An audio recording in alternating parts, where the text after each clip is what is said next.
Hello， 大家好。今日係2025年4月12號，農曆嘅3月15，係財神誕辰嚟㗎。呢個財神咧係姓趙嘅。咁我就今日趁呢個機會咧，雖然係天氣咧都有一定嘅雨，同埋咧朦朦朧朧啊，海風吹，天氣又凍，但係我都嚟到呢度咧，福建泉州嘅石獅。有個地方叫樂家寺啊，佢呢個寺咧都幾特別嘅，佢就用咧觀音主奉觀音菩薩，咁咧就係仿照寧波普陀山嘅寺廟為主。咁今日想講咧就係中美大戰咧，貿易戰一路都係打緊啦。咁但係我覺得咧，隨住各類股票股市開始上升，美元又貶值嘅話咧，有個信號不出一個月啦。而家係4月12號，不出一個月到5月12號咧，呢場中美貿易戰爭咧將會完結咗啦。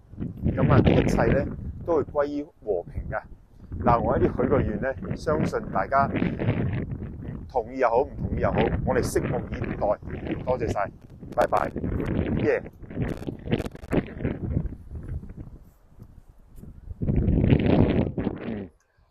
嗱，可能有朋友會問，一個月就可以解決貿易戰呢個問題，有冇可能呢？嗱，我簡單介紹下。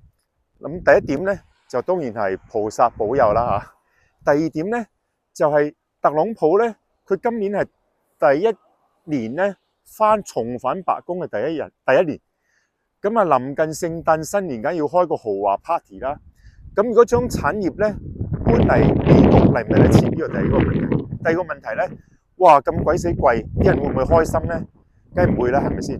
咁所以咧，我覺得咧，中美雙方應該係喺呢個月裏邊咧，各取所需，撳到盡，咁啊，大家 happy ending 啦。